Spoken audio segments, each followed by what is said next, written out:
ਪਿਛਲੇ ਲੈਕਚਰਾਂ ਵਿੱਚ ਅਸੀਂ ਅਨਸਰਟੇਨਟੀ ਪ੍ਰਿੰਸੀਪਲ ਬਾਰੇ ਅਤੇ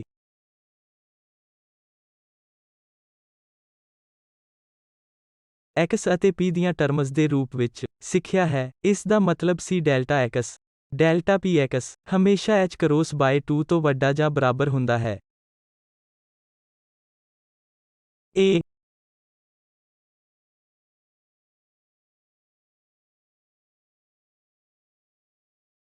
ਕੁਆਂਟਮ ਕੰਡੀਸ਼ਨ ਦੇ ਨਾਲ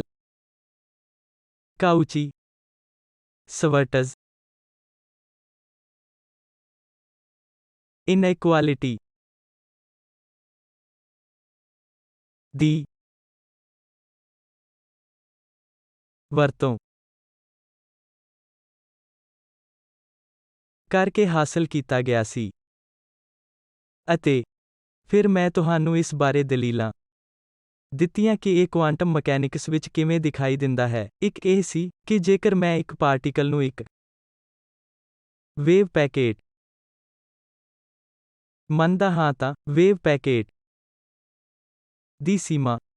ਪਾਰਟੀਕਲ ਦੀ ਪੋਜੀਸ਼ਨ ਵਿੱਚ ਅਨਸਰਟੇਨਟੀ ਹੈ ਅਤੇ ਇਹ ਵੇਵ ਪੈਕੇਟ ਵੱਖ-ਵੱਖ ਕੇਸਾਂ ਦੀਆਂ ਤਰੰਗਾਂ ਨੂੰ ਲੈ ਕੇ ਜਾਂਦਾ ਹੈ। ਇਸ ਲਈ ਮੋਮੈਂਟਮ ਵੀ ਅਨਿਸ਼ਚਿਤ ਹੈ ਅਤੇ ਇਸ ਲਈ delta p delta x h ਦੇ ਆਰਡਰ ਵਿੱਚ ਆਉਂਦਾ ਹੈ। ਹੋਰ ਦਲੀਲ ਜੋ ਕਿ ਮੈਂ ਤੁਹਾਨੂੰ ਦਿੱਤੀ ਹੈ, ਉਹ ਪੋਜੀਸ਼ਨ ਲਈ ਆਈਗਨ ਫੰਕਸ਼ਨ ਦੀ ਵਰਤੋਂ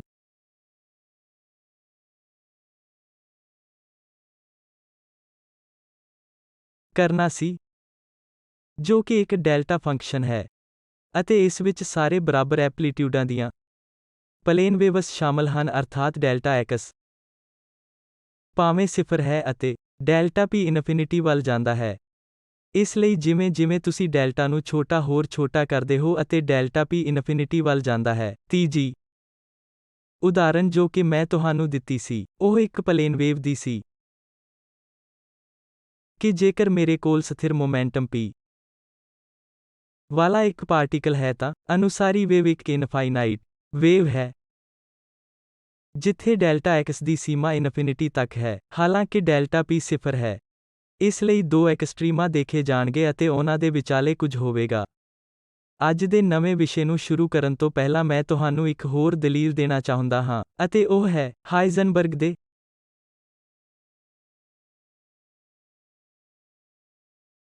ਮਾਈਕਰੋਸਕੋਪ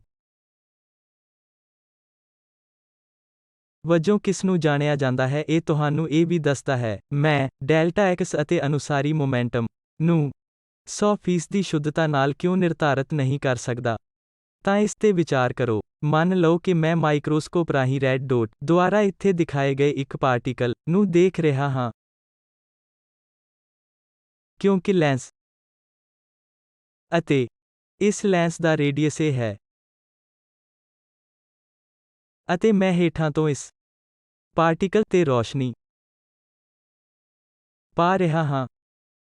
ਤਾਂ ਜੋ ਕਿ ਇਹ ਪਾਰਟੀਕਲ ਨੂੰ ਹਿੱਟ ਕਰਦੀ ਹੈ ਅਤੇ ਮਾਈਕਰੋਸਕੋਪ ਵਿੱਚ ਚਲੀ ਜਾਂਦੀ ਹੈ। ਇਸ ਪਾਰਟੀਕਲ ਨੂੰ ਹਿੱਟ ਕਰਨ ਵਾਲੀ ਰੋਸ਼ਨੀ ਮਾਈਕਰੋਸਕੋਪ ਵਿੱਚ ਜਾਂਦੀ ਹੈ। ਇਹ ਲਾਲ ਦੁਆਰਾ ਦਰਸਾਏ ਗਏ ਐਂਗਲ ਰਾਹੀਂ ਅੰਦਰ ਜਾਣੀ ਚਾਹੀਦੀ ਹੈ। ਇਸ ਲਈ ਮੈਨੂੰ ਇਸ ਨੂੰ ਇੱਕ ਵਾਰ ਫਿਰ ਸਪਸ਼ਟ ਕਰਨ ਦਿਓ ਕਿ ਇਹ ਇੱਕ ਪਾਰਟੀਕਲ ਦੇ ਰੂਪ ਵਿੱਚ ਇੱਕ ਮਾਈਕਰੋਸਕੋਪ ਹੈ ਅਤੇ ਪ੍ਰਕਾਸ਼ ਦੀਆਂ ਕਿਰਨਾਂ ਨੂੰ ਇਸ ਕੋਣ ਵਿੱਚ ਜਾਣਾ ਚਾਹੀਦਾ ਹੈ। ਇਸ ਦੇ a ਦੇ ਰੂਪ ਵਿੱਚ ਹੁੰਦੇ ਹੋਏ ਅਤੇ ਅਸੀਂ ਪਾਰਟੀਕਲ ਨੂੰ ਫੋਕਲ ਲੈਂਥ ਤੇ ਰੱਖਦੇ ਹਾਂ, ਜਿਸ ਦਾ ਮਤਲਬ ਹੈ ਕਿ ਇਹ ਐਂਗਲ ਥੀਟਾ ਜਿਸ ਨੂੰ ਕਿ ਮੈਂ ਇੱਥੇ ਕਾਲੇ ਰੰਗ ਦੁਆਰਾ ਦਿਖਾਵਾਂਗਾ, ਥੀਟਾ a ਓਵਰ f ਦੇ ਆਰਡਰ ਦਾ ਹੈ। ਹੁਣ ਵਿਚਾਰ ਕਰੋ ਕਿ ਕਿਰਨਾਂ ਫੋਟੋਨ ਦੇ ਰੂਪ ਵਿੱਚ ਆ ਰਹੀਆਂ ਹਨ। ਇੱਕ ਫੋਟੋਨ ਸਿੱਧਾ ਆ ਰਿਹਾ ਹੈ ਅਤੇ ਇੱਕ ਐਂਗਲ ਥੀਟਾ ਦਾ ਮਤਲਬ ਇਹ ਹੈ ਕਿ ਇਹ ਮੋਮੈਂਟਮ ਬਦਲਦਾ ਹੈ। ਇਸ ਲਈ ਇਸ ਫੋਟੋਨ ਦੇ ਮੋਮੈਂਟਮ ਵਿੱਚ ਤਬਦੀਲੀ p ਫੋਟੋਨ ਟਾਈਮਸ ਥੀਟਾ ਹੋਣ ਜਾ ਰਹੀ ਹੈ, ਜੋ ਕਿ p photon Times theta a over f ਹੈ ਅਤੇ ਫੋਟੋਨ ਇਸ ਲਈ ਇਲੈਕਟ੍ਰੋਨ ਨੂੰ ਇੱਕ ਕਿੱਕ ਦਿੰਦਾ ਹੈ ਅਤੇ ਇਸ ਦਾ ਮਤਲਬ ਹੈ ਕਿ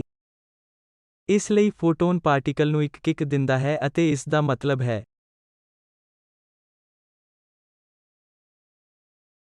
ਪਾਰਟੀਕਲ ਦਾ ਮੋਮੈਂਟਮ ਵੀ ਉਸੇ ਮਾਤਰਾ ਨਾਲ ਬਦਲਦਾ ਹੈ p photon times a over f ਜੋ ਕਿ ਤਬਦੀਲੀ ਹੈ ਇਸ ਲਈ ਮੈਂ ਇਸ ਪਾਰਟੀਕਲ ਦੇ ਮੋਮੈਂਟਮ ਨੂੰ ਬਦਲ ਦਿੱਤਾ ਹੈ ਜੇਕਰ ਮੈਂ ਇਸ ਨੂੰ ਬਾਅਦ ਵਿੱਚ ਮਾਪਦਾ ਹਾਂ ਤਾਂ ਮੈਂ ਇਹ ਨਹੀਂ ਕਹਿ ਸਕਦਾ ਕਿ ਇਹ ਫੋਟੋਨ ਦੇ ਹਿੱਟ ਹੋਣ ਤੋਂ ਪਹਿਲਾਂ ਕੀ ਸੀ ਇਸ ਲਈ ਪਾਰਟੀਕਲ ਦੇ ਮੋਮੈਂਟਮ ਵਿੱਚ ਅਨਸਰਟੇਨਟੀ ਜੇਕਰ ਮੈਂ ਦੇਖਦਾ ਹਾਂ ਕਿ ਇਹ ਇਸ ਆਰਡਰ ਦਾ ਹੋਣ ਜਾ ਰਿਹਾ ਹੈ ਅਤੇ ਇਹ ਮੋਮੈਂਟਮ x ਦੀ ਦਿਸ਼ਾ ਬਦਲਦਾ ਹੈ ਮੈਨੂੰ ਇੱਥੇ ਇਹ ਦਰਸਾਉਣ ਦਿਓ ਕਿ ਇਹ ਮੇਰੀ ਦਿਸ਼ਾ x ਹੈ ਪਾਰਟੀਕਲ ਦੀ ਪੋਜੀਸ਼ਨ ਬਾਰੇ ਕੀ ਹੈ ਹੁਣ ਮਾਈਕਰੋਸਕੋਪ ਦਾ resolution lambda light divided by aperture size ਦੇ ਆਰਡਰ ਦਾ ਹੈ ਅਤੇ ਇਸ ਲਈ ਅਸੀਂ ਕਹਿ ਸਕਦੇ ਹਾਂ ਕਿ ਇਹ ਪਾਰਟੀਕਲ ਇੱਕ ਐਂਗਲ ਡੈਲਟਾ ਥੀਟਾ ਦੇ ਤਹਿਤ ਨਿਰਧਾਰਤ ਕੀਤਾ ਜਾ ਸਕਦਾ ਹੈ ਇਸ ਐਂਗਲ ਡੈਲਟਾ ਥੀਟਾ ਦੇ ਤਹਿਤ ਡੈਲਟਾ ਥੀਟਾ ਹੈ ਅਤੇ ਇਸ ਲਈ ਪੋਜੀਸ਼ਨ ਡੈਲਟਾ x ਜੋ ਕਿ f ਟਾਈਮਸ ਡੈਲਟਾ ਥੀਟਾ ਦੇ ਆਰਡਰ ਦੀ ਹੋਣ ਜਾ ਰਹੀ ਹੈ ਜੋ ਕਿ lambda light divided by a times f ਹੈ ਇਸ ਲਈ ਮੈਂ ਇਸ ਡੈਲਟਾ x ਨਾਲੋਂ ਵਧੇਰੇ ਬਿਹਤਰ ਸ਼ੁੱਧਤਾ ਨਾਲ ਪਾਰਟੀਕਲ ਦੀ ਪੋਜੀਸ਼ਨ ਦਾ ਪਤਾ ਨਹੀਂ ਲਗਾ ਸਕਦਾ ਅਤੇ ਨਤੀਜੇ ਵਜੋਂ ਪਾਰਟੀਕਲ ਲਈ ਇੱਕ ਮੋਮੈਂਟਮ ਬਦਲਾਅ ਵੀ ਹੁੰਦਾ ਹੈ ਅਤੇ ਇਹ product delta x times delta p ਜੋ ਕਿ lambda light divided by a times f times p photon times a over f ਹੈ ਇਹ ਕੈਂਸਲ ਹੋ ਜਾਂਦਾ ਹੈ f ਕੈਂਸਲ ਹੋ ਜਾਂਦਾ ਹੈ ਅਤੇ ਲੈਂਬਡਾ ਟਾਈਮਸ p ਫੋਟੋਨ h ਦੇ ਆਰਡਰ ਦਾ ਹੈ ਇਸ ਲਈ ਡੈਲਟਾ x ਡੈਲਟਾ p ਜੋ ਕਿ h ਦੇ ਆਰਡਰ ਦਾ ਹੈ ਤਾਂ ਜੋ ਤੁਸੀਂ ਇਸ ਦਲੀਲ ਰਾਹੀਂ ਦੇਖਦੇ ਹੋ ਉਹ ਇਹ ਹੈ ਕਿ ਜੇਕਰ ਮੈਂ ਡੈਲਟਾ x ਦੀ ਸਟੀਕਤਾ ਨਾਲ ਕਿਸੇ ਪਾਰਟੀਕਲ ਦਾ ਨਿਰੀਖਣ ਕਰਾਂ ਜੇਕਰ ਮੈਂ ਡੈਲਟਾ x ਨੂੰ ਹੋਰ ਬਿਹਤਰ ਬਣਾਉਣਾ ਚਾਹੁੰਦਾ ਹਾਂ ਤਾਂ ਮੈਨੂੰ ਛੋਟੀ ਅਤੇ ਛੋਟੀ ਵੇਵਲੈਂਥ ਦੀ ਵਰਤੋਂ ਕਰਨੀ ਪਵੇਗੀ ਜੇਕਰ ਮੈਂ ਛੋਟੀ ਵੇਵਲੈਂਥ ਦਾ ਉਪਯੋਗ ਕਰਦਾ ਹਾਂ ਤਾਂ ਪਾਰਟੀਕਲ ਦੇ ਮੋਮੈਂਟਮ ਵਿੱਚ ਬਦਲਾਅ ਜ਼ਿਆਦਾ ਹੁੰਦਾ ਹੈ ਇਸ ਲਈ ਮੈਂ ਅਨਸਰਟੇਨਟੀ ਪ੍ਰਿੰਸੀਪਲ ਦੁਆਰਾ ਸੀਮਿਤ ਨਾਲੋਂ ਵੱਧ ਸਟੀਕਤਾ ਨਾਲ ਮੋਮੈਂਟਮ ਅਤੇ ਪੋਜੀਸ਼ਨ ਦੋਵਾਂ ਨੂੰ ਨਿਰਧਾਰਿਤ ਨਹੀਂ ਕਰ ਸਕਦਾ ਹਾਂ ਇਸ ਲਈ ਇਹ ਇੱਕ ਦਲੀਲ ਹੈ ਜੋ ਕਿ ਅਨਸਰਟੇਨਟੀ ਦਲੀਲ ਦੀ ਇਸ ਸੰਪੂਰਨਤਾ ਦੇ ਨਾਲ ਇਨਬਾਕਸ ਵਿੱਚ ਵੀ ਆਈ ਹੈ ਅਨਸਰਟੇਨਟੀ ਪ੍ਰਿੰਸੀਪਲ ਮੈਂ ਹੁਣ ਟਾਈਮ ਡਿਪੈਂਡੈਂਟ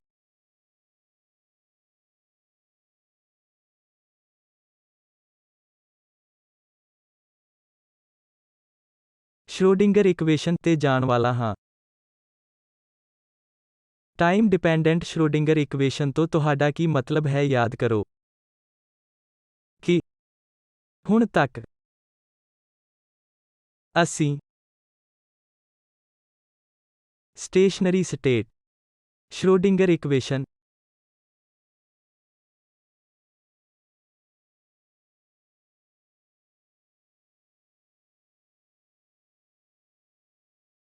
ਨਾਲ ਡੀਲ ਕੀਤਾ ਹੈ ਯਾਦ ਰੱਖੋ ਕਿ ਅਸੀਂ ਸਟੇਸ਼ਨਰੀ ਸਟੇਟ ਵੇਵ ਇਕੁਏਸ਼ਨ ਨੂੰ ਵਿਕਸਿਤ ਕਰਨ ਵਾਲੀਆਂ ਦਲੀਲਾਂ ਦਿੱਤੀਆਂ ਹਨ ਹੁਣ ਅਸੀਂ ਜੋ ਸਮਝਣਾ ਚਾਹੁੰਦੇ ਹਾਂ ਉਹ ਇਹ ਹੈ ਕਿ ਵੇਵ ਫੰਕਸ਼ਨ ਟਾਈਮ ਦੇ ਨਾਲ ਕਿਵੇਂ ਬਦਲਦਾ ਹੈ ਇਸ ਲਈ ਹੁਣ ਤੱਕ ਜੋ ਅਸੀਂ ਕੈਲਕੂਲੇਟ ਕੀਤਾ ਹੈ ਇਹ ਮੈਨੂੰ ਸਾਈ x ਦਿੰਦਾ ਹੈ ਜੋ ਮੈਂ ਜਾਣਨਾ ਚਾਹੁੰਦਾ ਹਾਂ ਉਹ ਇਹ ਹੈ ਕਿ ਸਾਈ xt ਕੀ ਹੈ ਕਿਉਂਕਿ ਇੱਕ ਵਾਰ ਜਦੋਂ ਮੇਰੇ ਕੋਲ ਸਾਈ ਹੁੰਦਾ ਹੈ ਇਹ ਟਾਈਮ ਦੇ ਨਾਲ ਵਿਕਸਿਤ ਹੁੰਦਾ ਹੈ ਅਤੇ ਇਹ ਟਾਈਮ ਡਿਪੈਂਡੈਂਟ ਸ਼੍ਰੋਡਿੰਗਰ ਇਕੁਏਸ਼ਨ ਦੁਆਰਾ ਨਿਯੰਤਰਿਤ ਹੁੰਦਾ ਹੈ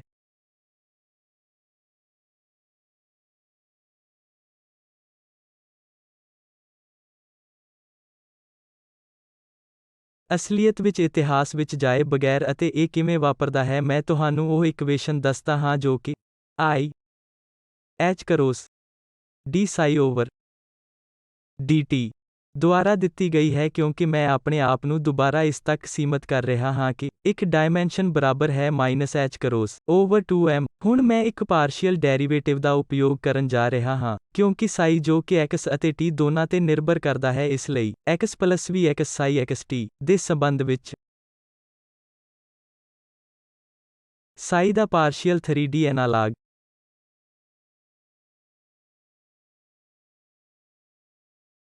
ਜੋ ਕਿ IH cross d psi dt ਹੋਣ ਜਾ ਰਿਹਾ ਹੈ। RT ਜੋ ਕਿ -h cross over 2m del square psi RT plus VR psi RT ਦੇ ਬਰਾਬਰ ਹੋਣ ਜਾ ਰਿਹਾ ਹੈ। ਹੁਣ ਯਾਦ ਰੱਖੋ ਕਿ ਇਹ operator -h cross square over 2m d2d ਬਾਈ dx ਸਕੁਏਰ ਪਲੱਸ Vx ਊਰਜਾ ਆਪਰੇਟਰ ਜਾਂ ਫਿਰ ਹੈਮਿਲਟੋਨੀਅਨ ਹੈ। ਇਸ ਲਈ ਜ਼ਿਆਦਾਤਰ ਟਾਈਮ ਵਿੱਚ ਇਸ ਇਕੁਏਸ਼ਨ ਨੂੰ ਇਸ ਤਰ੍ਹਾਂ ਵੀ ਲਿਖਿਆ ਜਾ ਸਕਦਾ ਹੈ d psi over dt RT ਬਰਾਬਰ ਹੈ h ਆਪਰੇਟਰ ਸਾਈ RT। ਇਹ ਇੱਕ ਸੰਪੂਰਨ ਸ਼੍ਰੋਡਿੰਗਰ ਇਕੁਏਸ਼ਨ ਹੈ ਜੋ ਕਿ ਸਟੇਸ਼ਨਰੀ ਸਟੇਟਸ ਲਈ ਸਟੇਸ਼ਨਰੀ ਸਟੇਟ ਸ਼੍ਰੋਡਿੰਗਰ ਇਕੁਏਸ਼ਨ ਵਿੱਚ ਜਾਂਦੀ ਹੈ। ਤਾਂ ਆਓ ਹੁਣ ਦੇਖੀਏ ਕਿ ਕੀ ਹੁੰਦਾ ਹੈ ਟਾਈਮ ਡਿਪੈਂਡੈਂਟ ਸ਼੍ਰੋਡਿੰਗਰ ਇਕੁਏਸ਼ਨ ਮੈਂ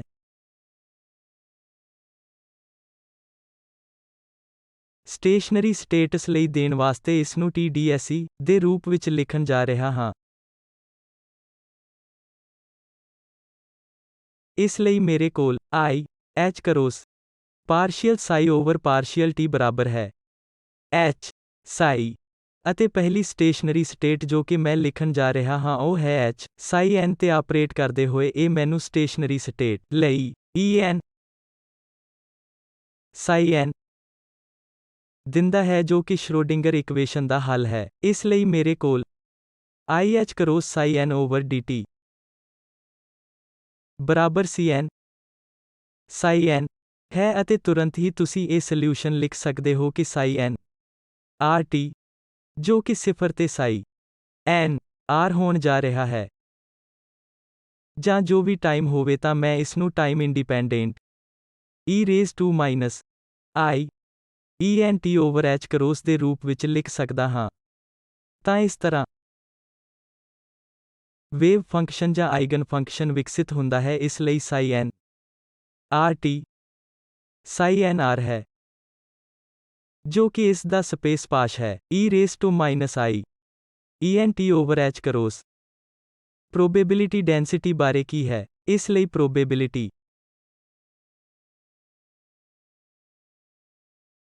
density more psi n RT square ਹੈ ਅਤੇ ਇਸ ਨੂੰ psi n R mod square ਦੇ ਰੂਪ ਵਿੱਚ ਦਿੱਤਾ ਜਾਣਾ ਹੈ ਕਿਉਂਕਿ mod square of e raise to INT by h cross ਜੋ ਕਿ 1 ਹੈ ਅਤੇ ਇਸ ਲਈ ਇਹ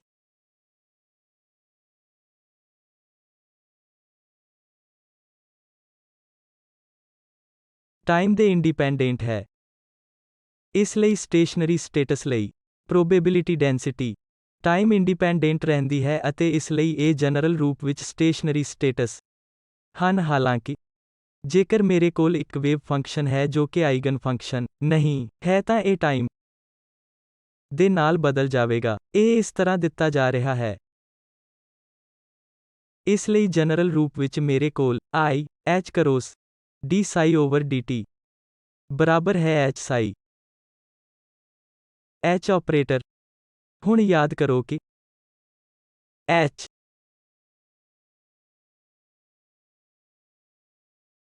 ਦੇ ਆਈਗਨ ਫੰਕਸ਼ਨ ਇੱਕ ਸੰਪੂਰਨ ਸੈਟ ਬਣਾਉਂਦੇ ਹਨ। ਇਹ ਉਹ ਹੈ ਜੋ ਅਸੀਂ ਕੁਝ ਲੈਕਚਰ ਪਹਿਲਾਂ ਕੀਤਾ ਸੀ ਅਤੇ ਇਸ ਲਈ ਇੱਕ ਜਨਰਲ ਸਾਈ RT ਨੂੰ Cn ਸਾਈ n RT ਦੇ ਸਮੇਸ਼ਨ ਦੇ ਰੂਪ ਵਿੱਚ ਲਿਖਿਆ ਜਾ ਸਕਦਾ ਹੈ ਜੋ ਕਿ Cn ਸਾਈ n R ਦੇ ਸਮੇਸ਼ਨ ਦੇ ਬਰਾਬਰ ਹੈ ਜੋ ਕਿ ਸਟੇਸ਼ਨਰੀ ਸਟੇਟ ਹੱਲ minus I ENT over h cross. ਅਸੀਂ ਇਸ ਨੂੰ ਕਿਵੇਂ ਹਾਸਲ ਕਰਦੇ ਹਾਂ? ਇਸ ਨੂੰ ਹਾਸਲ ਕਰਨ ਲਈ ਅਸੀਂ ਲਿਖ ਸਕਦੇ ਹਾਂ ਕਿ ਟਾਈਮ ਤੇ t ਬਰਾਬਰ ਹੈ 0 ਦੇ ਮੰਨ ਲਓ ਕਿ ਅਸੀਂ ਬਾਉਂਡਰੀ ਕੰਡੀਸ਼ਨ ਦੇ ਨਾਲ ਇਕਸਾਰ A ਸਾਈ R ਤਿਆਰ ਕਰਦੇ ਹਾਂ ਜਿਸ ਨੂੰ ਕਿ Cn ਸਾਈ n r ਦੇ ਸਮੇਸ਼ਨ ਦੇ ਰੂਪ ਵਿੱਚ ਦਿੱਤਾ ਗਿਆ ਹੈ। ਇਹ ਹਮੇਸ਼ਾ ਕੀਤਾ ਜਾ ਸਕਦਾ ਹੈ ਕਿਉਂਕਿ psi n ਇੱਕ ਸੰਪੂਰਨ ਸੈੱਟ ਬਣਾਉਂਦਾ ਹੈ, ਅਤੇ ਇਹ psi r equation summation cn psi n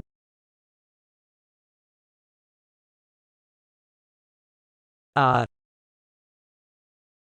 over t IH cross ਨੂੰ ਸੰਤੁਸ਼ਟ ਕਰਨ ਜਾ ਰਿਹਾ ਹੈ, ਜੋ ਕਿ summation cn h psi n ਹੈ, ਜੋ ਕਿ ਹੋਰ ਕੁਝ ਨਹੀਂ ਬਲਕਿ r ਤੇ summation cn en psi n ਹੈ। ਤਾਂ ਇਸ ਲਈ equation IH cross d psi RT over dt ਬਰਾਬਰ ਹੈ summation n cn en psi n r t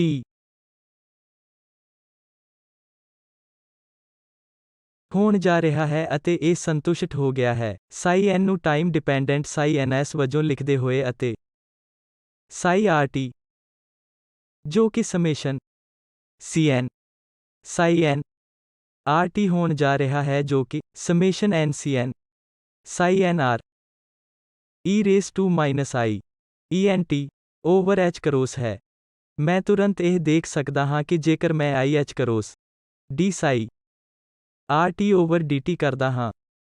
ਇਹ summation n cn psi n r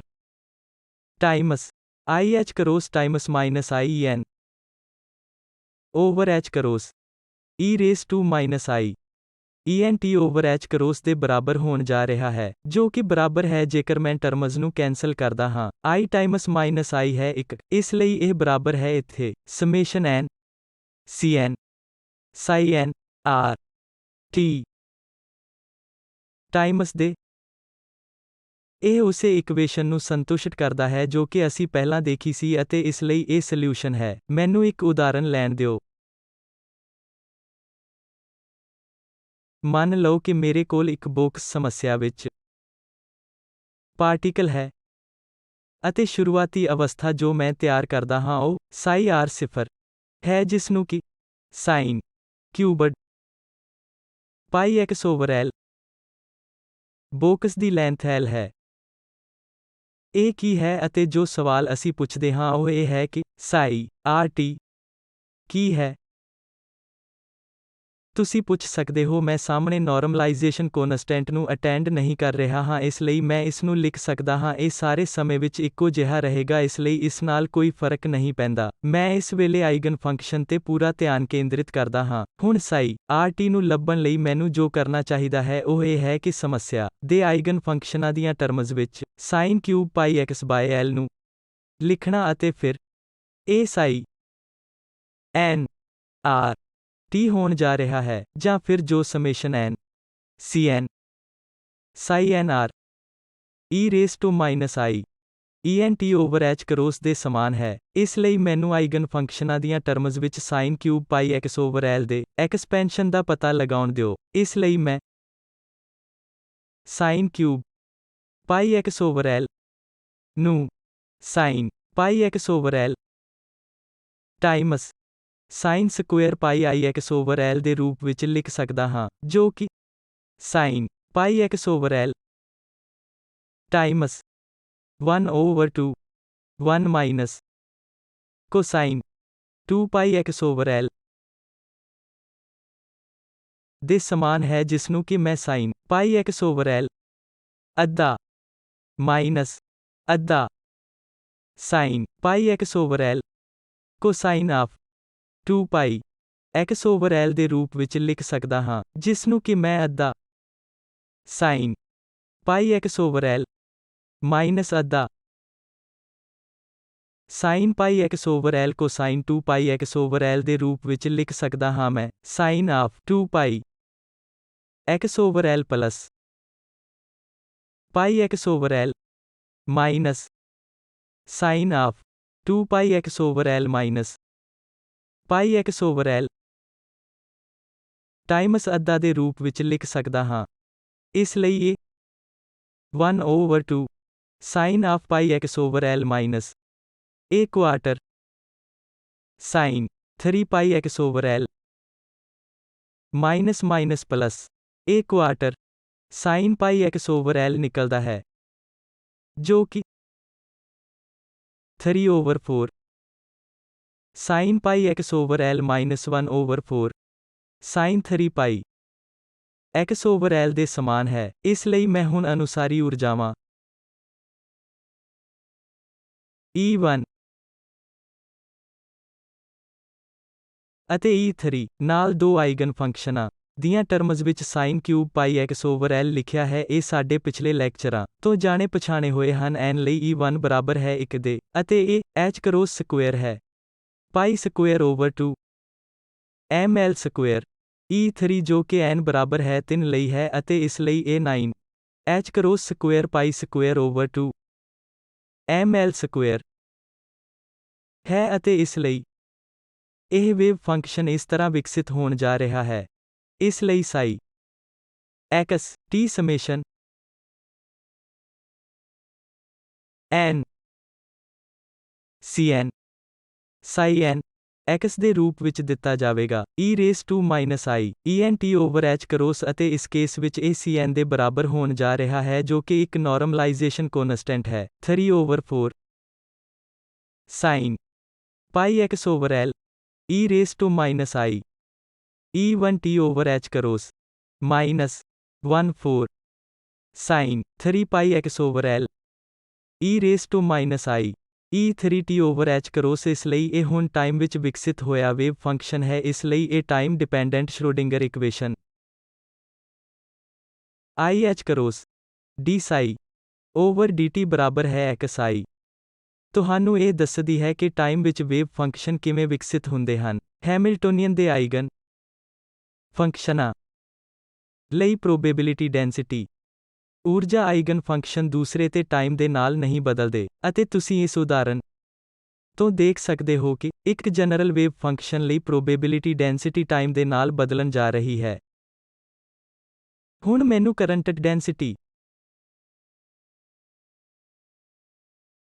ਅਤੇ ਪ੍ਰੋਬੇਬਿਲਿਟੀ ਡੈਂਸਿਟੀ ਵਿਚਾਲੇ ਟਾਈਮ ਡਿਪੈਂਡੈਂਟ ਸ਼੍ਰੋਡਿੰਗਰ ਇਕੁਏਸ਼ਨ ਦਾ ਉਪਯੋਗ ਕਰਦੇ ਹੋਏ ਇੱਕ ਰਿਲੇਸ਼ਨਸ਼ਿਪ ਹਾਸਲ ਕਰਨ ਦਿਓ। ਇਸ ਲਈ ਟਾਈਮ ਡਿਪੈਂਡੈਂਟ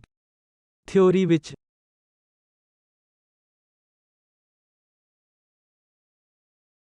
ਕਰੰਟ ਡੈਂਸਿਟੀ ਅਤੇ probability density time dependent theory ਵਿੱਚ ਕਰੰਟ ਡੈਂਸਿਟੀ ਕਿਉਂ ਹੋਣੀ ਚਾਹੀਦੀ ਹੈ? ਇਹ ਕਹਿਣਾ ਬਹੁਤ ਆਸਾਨ ਹੈ ਕਿਉਂਕਿ ਮੈਂ ਹੁਣੇ ਕਿਹਾ ਹੈ। ਉਹ ਪ੍ਰੋਬੇਬਿਲਿਟੀ ਡੈਂਸਿਟੀ ਮੈਨੂੰ ਇਸ ਨੂੰ ਰੋਹ ਦੇ ਰੂਪ ਵਿੱਚ ਲਿਖਣ ਦਿਓ ਅਤੇ ਦੁਬਾਰਾ ਆਪਣੇ ਆਪ ਨੂੰ 1D ਤੱਕ ਸੀਮਤ ਕਰਨ ਦਿਓ, ਜੋ ਕਿ ਸਾਈ x t mode square time dependent ਹੈ। ਇਸ ਲਈ d rho dt 0 ਦੇ ਬਰਾਬਰ ਨਹੀਂ ਹੈ, ਅਤੇ ਜੇਕਰ ਪ੍ਰੋਬੇਬਿਲਿਟੀ ਨੂੰ ਸੁਰੱਖਿਅਤ ਕਰਨਾ ਹੈ ਤਾਂ ਜੋ ਇਹ ਹੋਣੀ ਚਾਹੀਦੀ ਹੈ, ਕਿਉਂਕਿ ਕੁੱਲ ਪ੍ਰੋਬੇਬਿਲਿਟੀ ਹਮੇਸ਼ਾ ਇੱਕ ਰਹਿੰਦੀ ਹੈ, ਤਾਂ ਕੰਟੀਨਿਊਟੀ ਇਕੁਏਸ਼ਨ ਸੰਤੁਸ਼ਟ ਹੋ ਜਾਵੇਗੀ ਅਤੇ ਤੁਹਾਡੇ ਕੋਲ d rho dt plus del dot j ਅਤੇ 1D ਵਿੱਚ ਇਹ d rho dt plus dj ਹੋਵੇਗੀ। ਅਤੇ x ਦਿਸ਼ਾ dt ਬਰਾਬਰ ਹੈ 0 ਹੋਣਾ ਚਾਹੀਦਾ ਹੈ, ਅਤੇ ਇਸ ਲਈ ਇੱਕ ਕਰੰਟ ਹੋਣਾ ਚਾਹੀਦਾ ਹੈ ਜੋ ਸਮੁੱਚੀ ਪ੍ਰੋਬੇਬਿਲਿਟੀ ਨੂੰ ਕੰਜ਼ਰਵ ਕਰਦਾ ਹੈ। ਅਤੇ ਆਓ ਹੁਣ ਕਰੰਟ ਲਈ ਉਸ ਐਕਸਪ੍ਰੈਸ਼ਨ ਨੂੰ ਪ੍ਰਾਪਤ ਕਰੀਏ। ਇਸ ਲਈ ਮੈਨੂੰ ਇਕੁਏਸ਼ਨ ਲਿਖਣ ਦਿਓ ਜੋ ਕਿ ਮਾਈਨਸ ਜਾਂ plus i h cross d psi over dt ਬਰਾਬਰ ਹੈ minus h cross square over 2m d2 psi over dx square plus vx psi ਹੈ, ਅਤੇ i ਸਟਾਰ ਨਾਲ ਮਲਟੀਪਲਾਈ ਕਰੋ। ਇਸ ਲਈ ਮੈਂ ਇਸ ਨੂੰ ਸਾਈ ਸਟਾਰ ਨਾਲ ਮਲਟੀਪਲਾਈ ਕਰਨ ਜਾ ਰਿਹਾ ਹਾਂ, ਅਤੇ i h cross psi star d psi over dt ਬਰਾਬਰ ਹੈ minus h cross square over 2m psi star d2 psi over dx square plus vx psi star psi ਹਾਸਲ ਕਰਦਾ ਹਾਂ। ਇਹ ਮੇਰੀ ਇਕੁਏਸ਼ਨ 1 ਹੈ। ਹੁਣ ਮੈਨੂੰ ਸਾਈ ਦੇ ਕੰਪਲੈਕਸ ਕੰਜੂਗੇਟ ਲਈ ਵੀ ਇਕੁਏਸ਼ਨ ਲਿਖਣ ਦਿਓ, ਅਤੇ ਇਹ minus i h cross d psi star over dt ਬਰਾਬਰ ਹੈ -h cross square over 2m d2 psi star ਬਣ ਜਾਂਦੀ ਹੈ over dx square plus vx psi star. ਮੈਨੂੰ ਇਸ ਨੂੰ ਸਾਈ ਨਾਲ ਮਲਟੀਪਲਾਈ ਕਰਨ ਦਿਓ ਅਤੇ -ih ਕਰੋਸ ਸਾਈ ਦੇ ਰੂਪ ਵਿੱਚ ਮੇਰੀ ਦੂਸਰੀ ਇਕੁਏਸ਼ਨ ਲਿਖਣ ਦਿਓ। ai star over del t ਬਰਾਬਰ ਹੈ -h cross square over 2m psi del 2 psi star over del x square plus vx psi star psi ਨੂੰ ਮੇਰੀ ਇਕੁਏਸ਼ਨ ਨੰਬਰ 2 ਦੇ ਰੂਪ ਵਿੱਚ ਦਰਸਾਉਂਦੀ ਹੈ। ih ਕਰੋਸ ਹਾਸਲ ਕਰਨ ਲਈ 2 ਨੂੰ 1 ਤੋਂ ਘਟਾਓ। Psi star t psi by dt plus psi d psi star over dt ਬਰਾਬਰ ਹੈ h cross square over 2m psi d2 psi star over dx square minus i star d2 psi over dx square. Left hand side ਨੂੰ ਹੁਣ ih cross d by dt of psi star psi ਦੇ ਰੂਪ ਵਿੱਚ ਲਿਖਿਆ ਜਾ ਸਕਦਾ ਹੈ ਜੋ ਕਿ ਬਰਾਬਰ ਹੈ h cross square over 2m d by dx of psi d psi star dx minus i star d psi over dx। ਹੁਣ ਜੋ ਸਾਡੇ ਕੋਲ ਹੈ ਉਹ ਇਹ ਹੈ ਕਿ ih cross d by dt of psi star psi ਬਰਾਬਰ ਹੈ h cross square over 2m psi d psi star over dx minus psi star d psi over dx ਅਤੇ ਇਸ ਲਈ ਡੈਰੀਵੇਟਿਵ ਮੈਂ h ਕਰੋਸ ਨੂੰ ਕੈਂਸਲ ਕਰ ਸਕਦਾ ਹਾਂ ਦੋਨੋਂ ਪਾਸਿਆਂ ਤੋਂ ਇੱਕ h ਕਰੋਸ ਕਰਦਾ ਹੈ ਅਤੇ ਮੈਨੂੰ d by dt of psi star psi ਬਰਾਬਰ ਹੈ h cross over 2m i d by dx of psi del psi i del x minus i star del psi over del x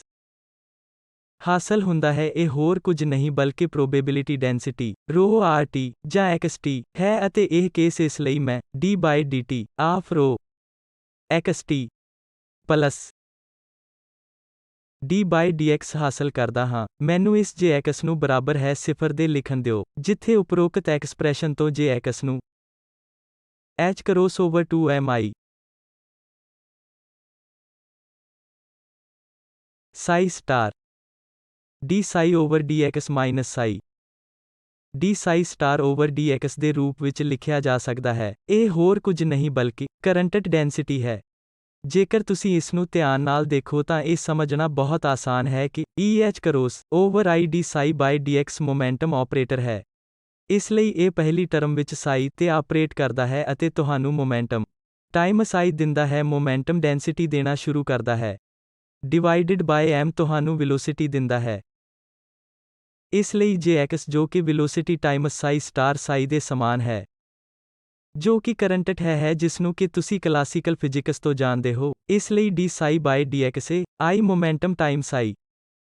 ਦੇ ਰੂਪ ਵਿੱਚ ਹੈ ਇਸ ਲਈ p ਸਾਈ star ਸਾਈ over m ਤੁਹਾਨੂੰ velocity Times probability density ਦਿੰਦਾ ਹੈ ਜੋ ਕਿ ਹੋਰ ਕੁਝ ਨਹੀਂ ਬਲਕਿ ਕਰੰਟ ਡੈਂਸਿਟੀ ਹੈ। ਅਸੀਂ ਮਾਈਨਸ ਸਾਈ d ਸਟਾਰ ਬਾਏ ਸਾਈ dx ਨੂੰ ਸੰਪੂਰਨ ਚੀਜ਼ ਨੂੰ ਰੀਅਲ ਬਣਾਉਣ ਲਈ ਕਿਉਂ ਕੀਤਾ ਹੈ। ਮੈਂ ਤੁਹਾਨੂੰ ਇੱਕ ਉਦਾਹਰਨ ਦਿੰਦਾ ਹਾਂ ਪਲੇਨ ਵੇਵਸ ਲਓ ਜੋ ਕਿ p ਮੋਮੈਂਟਮ ਨਾਲ ਗਤੀਸ਼ੀਲ ਇੱਕ ਪਾਰਟੀਕਲ ਨੂੰ ਦਰਸਾਉਂਦਾ ਹੈ। ਇਸ ਲਈ ਮੇਰੇ ਕੋਲ ਪਲੇਨ ਵੇਵ ਸਾਈ ਬਰਾਬਰ ਹੈ e raise to i k x ਅਤੇ ਮੈਨੂੰ ਇੱਕ ਨੋਰਮਲਾਈਜੇਸ਼ਨ ਕੋਨਸਟੈਂਟ ਸੀ ਸਾਈ ਸਟਾਰ ਸਾਈ ਰੱਖਣ ਦਿਓ ਜੋ ਕਿ ਹੋਰ ਕੁਝ ਨਹੀਂ ਬਲਕਿ ਮੋਡ c ਸਕੁਏਅਰ ਹੈ ਜੋ ਕਿ ਡੈਂਸਿਟੀ ਹੈ ਅਤੇ ਕਰੰਟ ਡੈਂਸਿਟੀ J H/2mi ਸਾਈ ਸਟਾਰ ਦੇ ਬਰਾਬਰ ਹੋਣ ਜਾ ਰਿਹਾ ਹੈ ਜੋ ਕਿ C star e⁻⁻⁰ d/dx of e⁻⁻⁰ C ਹੈ ਅਤੇ ਇਹ ਇੱਥੇ C ਹੋਣਾ ਚਾਹੁੰਦਾ ਹੈ -C e⁻⁻⁰ d/x of C star e⁻⁻⁰ ਜੋ ਕਿ h cross over 2 mi times 2 mod C square ਕੇ ਨਿਕਲਦਾ ਹੈ ਜੋ ਕਿ ਹੋਰ ਕੁਝ ਨਹੀਂ ਬਲਕਿ h cross k over m times mod C square ਹੈ ਜੋ ਕਿ ਹੋਰ ਕੁਝ ਨਹੀਂ ਬਲਕਿ ਵੈਲੋਸਿਟੀ ਹੈ ਜੋ ਕਿ p ਓਵਰ m ਟਾਈਮ ਰੋ ਹੈ। ਇਸ ਲਈ ਕਰੰਟ ਡੈਂਸਿਟੀ ਨੂੰ ਥਿਊਰੀ ਵਿੱਚ ਇਸ ਤਰ੍ਹਾਂ ਪਰਿਭਾਸ਼ਿਤ ਕਰਨਾ ਪੂਰੀ ਤਰ੍ਹਾਂ ਸਮਝ ਵਿੱਚ ਆਉਂਦਾ ਹੈ। ਸਾਡੇ ਕੋਲ ਰੋ ਹੋਣ ਜਾ ਰਿਹਾ ਹੈ ਜਿਸ ਨੂੰ ਕਿ ਸਾਈ ਸਟਾਰ ਸਾਈ ਦੇ ਰੂਪ ਵਿੱਚ ਦਿੱਤਾ ਜਾ ਰਿਹਾ ਹੈ ਅਤੇ J ਨੂੰ ਹੁਣ h cross over 2 mi Sai star delta O Sai minus Sai delta of psi star ਦੇ ਰੂਪ ਵਿੱਚ ਲਿਖਿਆ ਜਾਵੇਗਾ। ਇਸ ਲਈ ਮੈਂ ਹੁਣ ਇਸ ਲੈਕਚਰ ਦੀਆਂ ਮੁੱਖ ਵਿਸ਼ੇਸ਼ਤਾਵਾਂ ਨੂੰ ਲਿਖ ਕੇ ਇਸ ਲੈਕਚਰ 1 ਦੀ ਸਮਾਪਤੀ ਕਰਦਾ ਹਾਂ। ਅਸੀਂ ਡੈਲਟਾ P ਡੈਲਟਾ X ਨੂੰ h ਆਰਡਰ ਦਾ ਹੋਣ ਵਜੋਂ ਦਰਸਾਉਣ ਲਈ ਮਾਈਕਰੋਸਕੋਪ ਦੀ ਉਦਾਹਰਨ ਦਿੱਤੀ ਹੈ। ਫਿਰ ਅਸੀਂ ਟਾਈਮ ਡਿਪੈਂਡੈਂਟ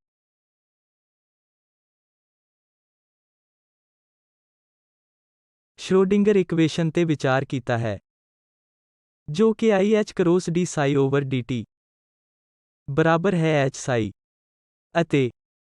ਸਿਰਫ ਆਈਗਨ ਫੰਕਸ਼ਨਾਂ